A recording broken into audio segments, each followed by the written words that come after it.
जय हिंद, वंदे मातरम। स्वागत है आप सभी साथियों का गेंजर लर्निंग गुरुजी प्लेटफॉर्म में।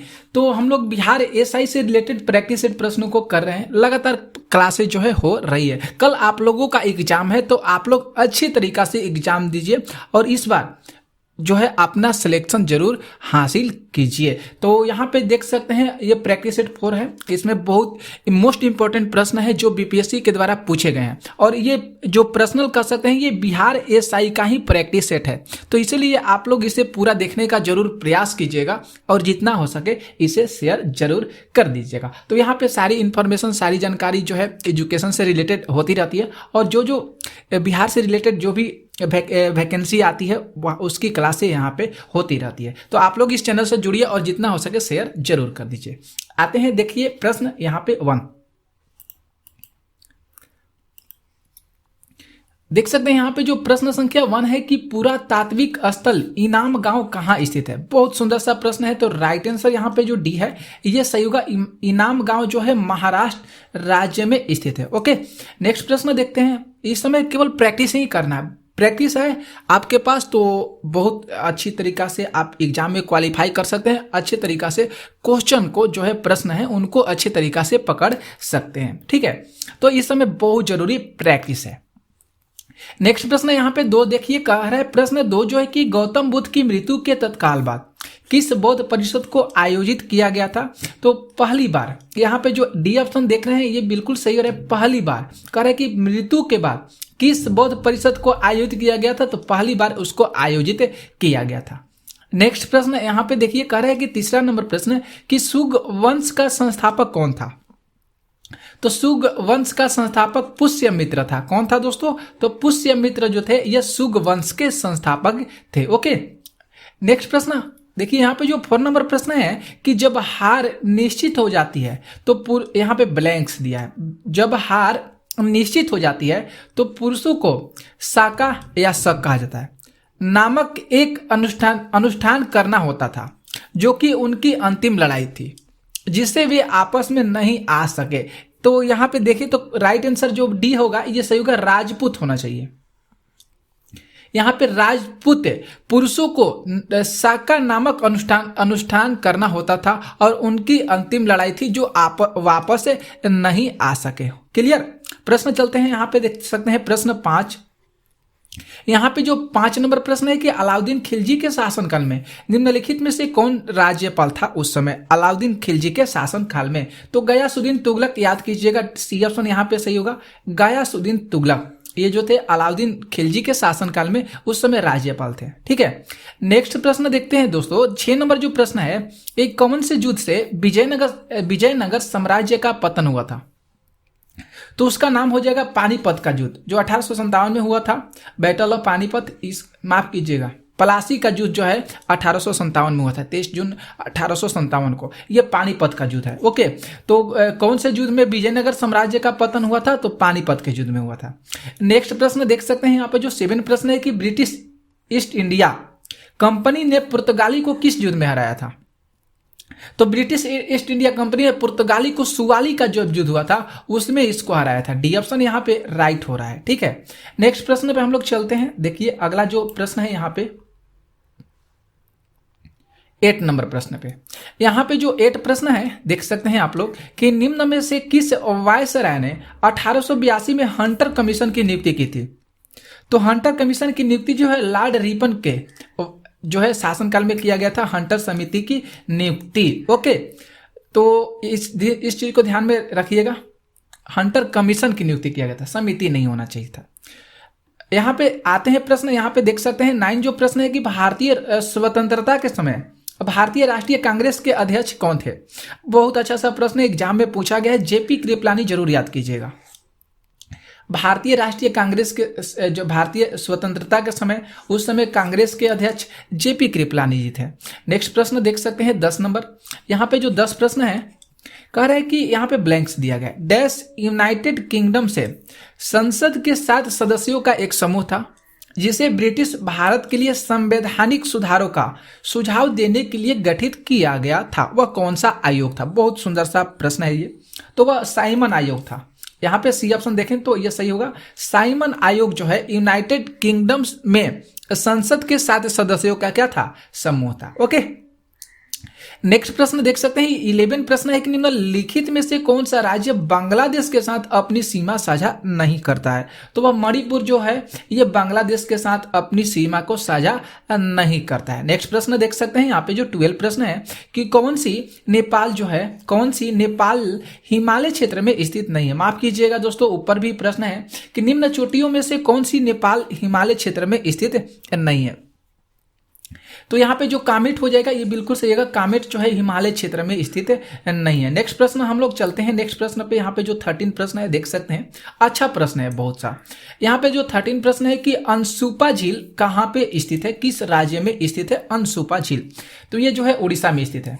किस में स्थित है, तो उड़ीसा राज्य में अनसुपा झील स्थित है। नेक्स्ट प्रश्न देखिए, यहाँ पे जो 14 प्रश्न करे कि पेनार नदी का उद्गम स्थल किस राज्य में, ब्लैंक्स दिया गया है। तो पेनार नदी का उद्गम स्थल किस राज्य में है, तो इसका उद्गम स्थल कर्नाटक में हो जाएगा। यहाँ पे डी ऑप्शन राइट होगा। नेक्स्ट प्रश्न पे चलते हैं। यहाँ पे जो 15 प्रश्न है कि मृदा के लवणीकरण किस कारण होता है। तो मृदा के लवणीकरण जो है अधिक सिंचाई के कारण होता है। यहाँ पे सी ऑप्शन सही हो रहे हैं। नेक्स्ट प्रश्न देखते हैं। यहाँ पे जो 16 प्रश्न है कि निम्नलिखित में से कौन सी हमारी निकटतम ज्ञात आकाशगंगा है।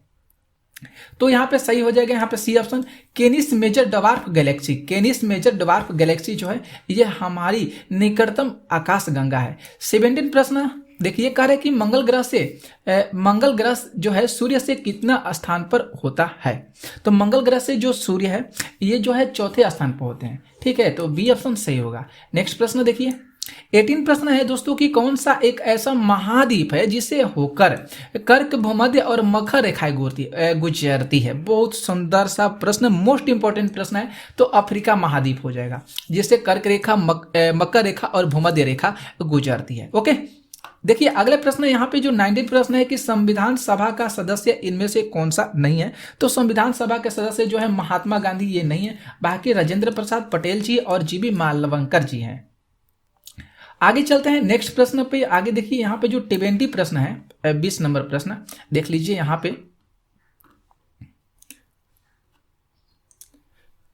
पे दोस्तों जो 20 प्रश्न है कि भारत के संविधान के अनुच्छेद 112 के भाग 1 के अनुसार निम्नलिखित में से किसे यह सुनिश्चित करने का उत्तरदायित्व सौंपा जाता है कि व्यय का वार्षिक विवरण संसद के दोनों सदनों के समक्ष रखा जाता है। बहुत अच्छा सा प्रश्न, बहुत इंपॉर्टेंट प्रश्न है।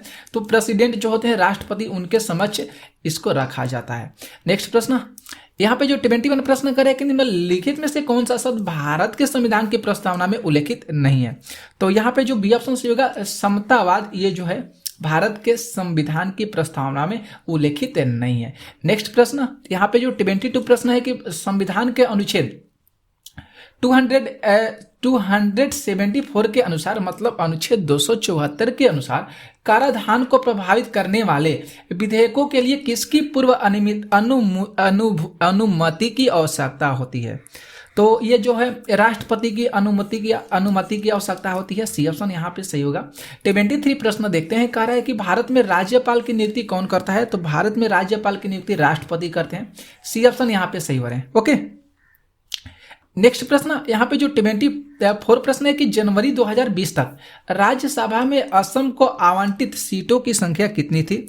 तो सीटों की संख्या 7 थी। कितनी सीटों की संख्या 7।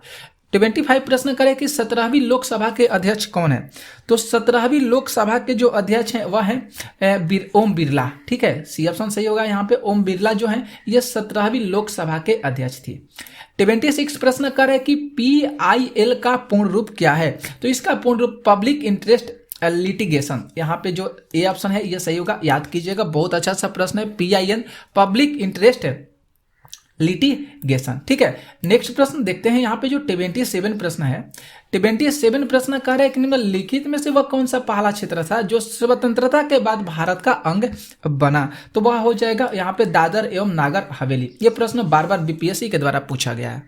28 प्रश्न देखिए, 28 प्रश्न करें कि निम्नलिखित में से किसकी स्थापना भारतीय संविधान के अनुच्छेद के अधीन निश्चित उपबंध के अनुसार की गई थी। तो यहाँ पे बात करें तो संघ लोक सेवा आयोग के अनुसार। ओके, 79 प्रश्न देखिए यहाँ पे जो 79 प्रश्न का एक निम्नलिखित में से कौन सी संसदीय समिति में राज्यसभा का कोई भी सदस्य शामिल नहीं होता है। तो यहाँ पे देखिए प्राक्कलन जो समिति है इसमें, इस समिति में राज्यसभा का कोई भी सदस्य शामिल नहीं होता है। नेक्स्ट प्रश्न है 30 के भारत के संविधान में अब तक कितने संशोधन कराए जा चुके हैं। तो यहाँ पे 122 जो संशोधन अभी तक से कराए जा चुके हैं। 31 प्रश्न देखिए भारतीय राजनीतिक पार्टी AITC का पूरा नाम क्या है। तो इसका पूरा नाम ऑल इंडिया तृणमूल कांग्रेस है, ऑल इंडिया तृणमूल कांग्रेस है। ठीक है, नेक्स्ट प्रश्न देखिए यहाँ पे जो 32 प्रश्न है कि निम्नलिखित में से कौन लोकायुक्त और उप लोकायुक्त को नियुक्त करते हैं। तो लोकायुक्त और उप लोकायुक्त के जो नियुक्त करते हैं वह है संबंधित राज्य या केंद्र शासित प्रदेश के राज्यपाल या उपराज्यपाल।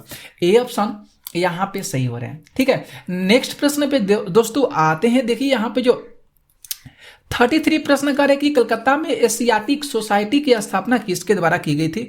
तो ये जो है सर विलियम्स जोन्स के द्वारा किया गया था। किसके द्वारा? सर विलियम्स जोन्स के द्वारा। आगे चलते हैं, यहाँ पे जो 34 प्रश्न करे कि एक अंग्रेजी दार्शनिक और चिकित्सक जॉन लॉक के अनुसार कौन सा एक प्राकृतिक अधिकार नहीं है। तो डी ऑप्शन यहाँ पे सही होगा, मत देने का अधिकार। ये जो है प्राकृतिक अधिकार नहीं है। 35 प्रश्न है कि किस वर्ष में सारागढ़ी का युद्ध लड़ा गया था। किस वर्ष में सारागढ़ी का युद्ध लड़ा गया था। तो 1897 में लड़ा गया था। कब? तो 1897 में। 36 प्रश्न है कि ICS में चयनित होने वाले पहले भारतीय कौन थे। तो पहले भारतीय जो थे उनका नाम था सत्येंद्र नाथ टैगोर। डी ऑप्शन यहाँ पे राइट हो रहा है। नेक्स्ट प्रश्न आते हैं यहाँ पे 37 प्रश्न करे है कि यहाँ पे औसत आय को डैश कहा जाता है। औसत आय को जो है प्रति व्यक्ति आय कहा जाता है। सी ऑप्शन यहाँ पे सही हो रहा है। नेक्स्ट प्रश्न, यहाँ पे जो नेक्स्ट प्रश्न है 38 नंबर की मुद्रा क्या है। तो मुद्रा जो है एक विकास और पुनर्वृत्ति एजेंसी है। ए ऑप्शन यहाँ पे सही हो रहा है। नेक्स्ट प्रश्न आते हैं यहाँ पे 39 प्रश्न है कि कुटीर ज्योति योजना किससे संबंधित है। कुटीर ज्योति योजना किससे संबंधित है। तो कुटीर ज्योति जो योजना है ये गरीबी रेखा से निचले स्तर के ग्रामीण परिवारों की बिजली देना से संबंधित है, कुटीर धन योजना। तो सी ऑप्शन यहाँ पे सही हो रहा है। नेक्स्ट प्रश्न आते हैं यहाँ पे जो 40 प्रश्न है कि इनमें से कौन सा एक किशोर लड़के को सशक्त बनाने के लिए केंद्र प्रायोजित योजना है। बहुत अच्छा सा प्रश्न है, बहुत मोस्ट इंपॉर्टेंट प्रश्न है। तो सक्षम योजना है। कौन सा योजना है? तो सक्षम योजना है। यहाँ पे 41 प्रश्न है कि निम्नलिखित में से किस वस्तु या सेवा पर GST लागू नहीं होता है। तो यहाँ पे डी ऑप्शन सही होगा, शराब पर कभी भी GST लागू नहीं होता। इसे ध्यान में रखिएगा जरूर। 42 प्रश्न है कि भारतीय रिजर्व बैंक का लेखा वर्ष क्या है। तो भारतीय रिजर्व बैंक का लेखा वर्ष जुलाई से जून है। जुलाई से क्या है? तो जून है भारतीय रिजर्व बैंक का लेखा वर्ष। 43 प्रश्न है कि प्रधानमंत्री की उज्ज्वल योजना किससे संबंधित है। तो प्रधानमंत्री की जो उज्ज्वल योजना है यह सामाजिक रूप से पिछड़े वर्गों को LPG गैस के वितरण से रिलेटेड है, प्रधानमंत्री की उज्ज्वल योजना। आगे प्रश्न आते हैं 44 प्रश्न है कि विद्युत आवेश का SI मात्रक कूलम होता है। यहाँ पे सी ऑप्शन जो है ये सही हो रहा है। अगला प्रश्न आते हैं जो 45 प्रश्न है कि यहाँ पे जो मीटर जो वाहन की चाल मापता है उससे क्या कहलाता है। तो वह पथ मापी कहलाता है। वह क्या कहलाता है? तो वह पथ मापी कहलाता है। नेक्स्ट प्रश्न आते हैं यहाँ पे देखिए, यहाँ पे जो आगे देखिए, आगे भी प्रश्न है दोस्तों। हाँ देखिए 46 प्रश्न करे कि एक अश्व शक्ति किसके वाट के बराबर होता है। तो एक अश्व शक्ति जो है 746 वाट के बराबर होता है। यहाँ पे देखें तो कोई भी ऑप्शन नहीं दिया गया है। तो 746 वाट याद कीजिएगा, इसमें नहीं दिया गया है। 47 प्रश्न देखते हैं कि गुरुत्वाकर्षण के संदर्भ में जी को क्या कहता है। ग्रेविटी कहा जाता है। गुरुत्वाकर्षण के संदर्भ में जी का क्या कहता है? ग्रेविटी, जिसको गुरुत्वीय स्थिरांक कहा जाता है। ए ऑप्शन यहाँ पे सही हो रहा है। 48 प्रश्न देखिए, यहाँ पे करे कि यहाँ पे केल्विन किसके बराबर होता है। 273 केल्विन होता है ना, उसमें सेल्सियस के बराबर होता है। तो ये जो होगा बी ऑप्शन सही होगा, -273 केल्विन सेल्सियस। ठीक है, आगे प्रश्न देख सकते हैं यहाँ पे जो 49 प्रश्न है कि एक पेरियोस्कोप का उपयोग करता है। तो एक पेरियोस्कोप जो है ये 2 समतल दर्पण का उपयोग करता है। सी ऑप्शन सही हो रहा है। 50 प्रश्न करे कि जब मिश्रण में पानी में मिलाने के बाद बाहरी घटक नीचे बैठ जाता है तो इस प्रक्रिया को क्या कहा जाता है। तो इस प्रक्रिया को जो है थ्रेसिंग कहा जाता है। बी ऑप्शन सही हो रहा है। तो दोस्तों हम लोग आज 50 प्रश्न किए, फिर शाम को हम लोग इसके आगे प्रश्नों को करेंगे जो आपके लिए बहुत इंपॉर्टेंट होगा। तो आप लोग इसे जरूर देखने का प्रयास कीजिएगा और जितना हो सके आप लोग इसे शेयर कर दीजिएगा। तब तक के लिए मिलते हैं नेक्स्ट वीडियो में, तब तक के लिए जय हिंद जय भारत, बाय बाय।